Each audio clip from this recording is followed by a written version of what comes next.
काली झील की गाथा। नमस्कार प्रिय दर्शकों, आप सभी का स्वागत है हमारे YouTube चैनल धार्मिक स्टोरीज बाय एसबी में, जिनमें हम न केवल आपके लिए कुछ रहस्यमय कथाएं बल्कि रोमांचक कहानियां भी लाते हैं, जिन्हें सुन के न केवल आपके मन को बल्कि आपकी आत्मा को भी संतुष्टि प्रदान होती है। ऐसी ही एक और रोमांचक और रहस्यमय कहानी के साथ आज हम अपनी वीडियो की शुरुआत करने वाले हैं। इस कहानी को शुरू करने से पहले अगर आप इस चैनल पे नए हैं और पहली बार आए हैं तो चैनल सब्सक्राइब कर लीजिए, बेल आइकन हिट कर लीजिए, ताकि जब भी हमारी अगली कहानी और कथा आए आप सबसे पहले उसे सुन के अपने मन और आत्मा को संतुष्टि प्रदान करें। और कमेंट सेक्शन में ज़रूर बताइएगा कि आपको ये कहानियाँ कैसी लगती हैं, ताकि हम ऐसी ही अच्छी और रोमांचक कहानियाँ और कथाएं आपके लिए प्रस्तुत कर सकें। तो चलिए आज की एक और रहस्यमय और रोमांचक कहानी के साथ हम अपनी वीडियो की शुरुआत करते हैं, जिसका शीर्षक है काली झील की गाथा। घने जंगलों के बीच जहां सूरज की रोशनी तक झांकने से डरती थी, वहां एक झील थी, काली झील। लोग कहते थे उसकी गहराइयों में एक रानी रहती है, जिसे कभी इंसान कहा जाता है पर जिसने अब इंसान होना छोड़ दिया है। गांव के लोग उस झील के पास जाने की हिम्मत नहीं करते थे। रात को झील के किनारे नीली रोशनी जलती थी, जिसे कोई दिया नहीं बल्कि आत्माएं तैर रही हों। कभी कभी वहां से किसी लड़की की धीमी मोहक आवाज आती और वो कहती, कौन है जो मुझे पुकारता है। सदियों पहले इस झील के किनारे राजमहल अवंतिका नगरी बसा था, जिसकी राजकुमारी थी रागिनी, जिसे लोग चांद की बेटी कहते थे, क्योंकि उसका चेहरा इतना उजाला था कि चांद भी शर्मा जाए। राजा का शासन अच्छा था, लेकिन लालच की हवा धीरे धीरे महल में घुसने लगी। एक दिन पड़ोसी राज्य के जादूगर कर्णदर्श ने महल में प्रवेश किया। उसे रानी को एक रहस्यमयी काले फूल का हार भेंट कर दिया, जो सुंदरता बढ़ाता था पर साथ ही आत्माएं चुरा लेती थी। रागिनी को वह हार बहुत पसंद आया, पर धीरे धीरे उसकी आंखों पर रंग बदलने लगा। उसकी आवाज में अजीब गूंज आने लगी और एक रात जब उसने झील में अपना चेहरा देखा तो पानी ने उसे खींच लिया। लोग कहते हैं झील ने उसे निगल लिया। राज्य डूब गया और वहां सिर्फ काली झील ही रह गई। 100 साल बाद एक नई पीढ़ी का गांव उसी झील के किनारे बस गया। एक लड़की थी मायरा, जो बचपन से उस झील के आकर्षण में थी। उसके सपनों में बार बार एक चेहरा आता, रूपवती रानी जो उसे बुलाती थी। एक दिन बारिश की रात में मायरा ने उस आवाज का पीछा किया। झील के किनारे उसे एक नीली दिखिया दिखाई दी, जो खुद ब खुद जल रही थी, और पानी में उसने अपनी परछाई देखी जो मुस्कुरा रही थी, पर वो मुस्कान उसकी नहीं थी। आओ मायरा, एक आवाज आई, मैं तुम्हारा इंतजार कर रही थी। मायरा ने डरते हुए पूछा, कौन हो तुम? मैं वही हूं जो तुम बनने वाली हो, झील की रानी ने कहा।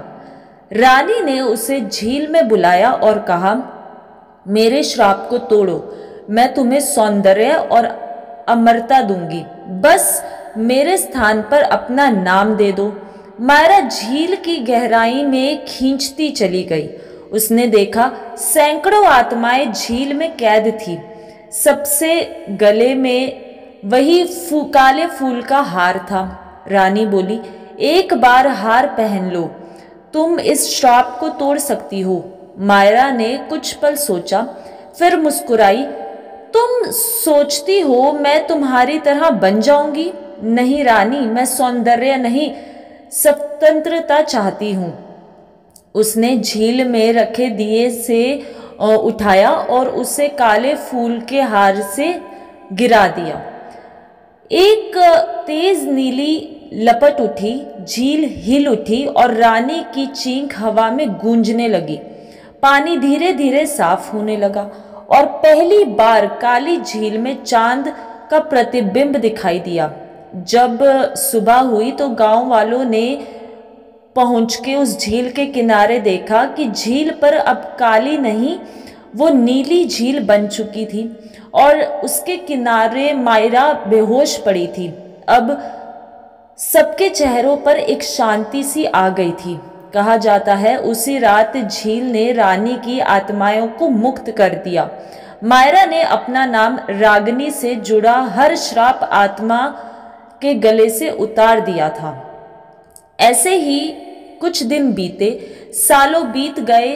अब काली झील को सब मुक्ति झील कहने लगे, लेकिन झील की गहराई अब भी वैसी ही शांत थी जैसे कोई सोया हुआ राक्षस बस सही पल का इंतजार कर रहा हो। मायरा जब गांव की सबसे रहस्यमयी और आदरणीय स्त्री बन चुकी थी। लोग कहते थे वो रात को झील के किनारे जाती है और पानी से बातें करती है। कुछ ने देखा और कहा कि झील से एक औरत की परछाई निकली है जो ठीक मायरा जैसी दिखती है, पर उसकी आंखें पूरी तरीके से काली है। एक अमावस्या की रात थी। मायरा झील के पास बैठी हुई थी और उसने देखा झील के बीच में वही नीला दिया फिर से जल उठा है। उसके पास जाते ही पानी में एक गूंज उठी, वादा अधूरा है मायरा, मैंने मुक्ति दी थी पर मेरी आत्मा अब भी अधूरी है। मायरा ने कांपते हुए पूछा, रागिनी क्या तुम वापस आना चाहती हो?